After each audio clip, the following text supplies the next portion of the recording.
गर्छु। नमस्कार, म तपाईलाई साँचो लागे पनि म वास्तवमा मानिस होइन। म आर्टिफिशियल इन्टेलिजेन्सद्वारा सिर्जना गरिएको पात्र हुँ। म चाहिँ वास्तविकै मान्छे हुँ है। फेरि यो अघिको जस्तो एआई को मान्छे चाहिँ होइन। तर तपाईले अगाडि देखिनुभएका चाहिँ दुईवटा भिडियोहरू एआईद्वारा जेनेरेट गरिएका हुन्। भनेको यो चाहिँ वास्तविक मान्छेहरू चाहिँ होइन। र यसलाई बनाउने काम चाहिँ VO3 भन्ने एउटा नयाँ चाहिँ आर्टिफिशियल इन्टेलिजेन्सको भिडियो जेनेरेट गर्ने जुन टुल आएको छ त्यसबाट चाहिँ यो जेनेरेट गरिएको हो। र मैले अरू धेरै भिडियोहरू चाहिँ देखेका थिएँ जुन चाहिँ इङ्ग्लिसमा चाहिँ थियो र मैले चाहिँ नेपालीमा पनि बन्छ कि बन्दैन ट्राई गर्दाखेरि नेपालीमा पनि गजबकै भिडियो चाहिँ गजबकै अडियो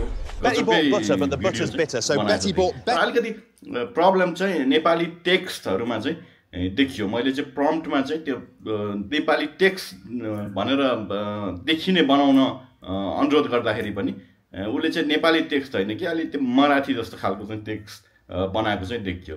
र तपाईँले के भिडियोहरू चाहिँ तपाईँले हेर्नुहुन्छ यहाँ यसपछि चाहिँ के भिडियोहरू हेर्नु होला होइन।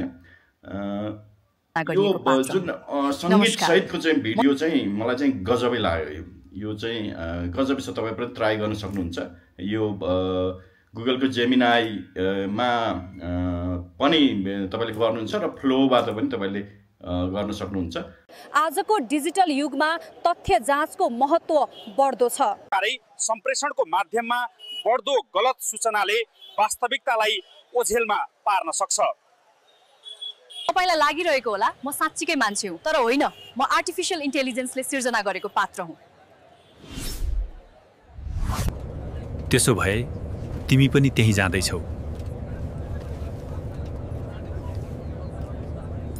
आजभोलि सामाजिक सञ्जालहरूमा एकदमै धेरै हल्लाहरू फैलिरहेका छन् र त्यसलाई हामीले जाँच गरेर मात्र विश्वास गर्नुपर्छ।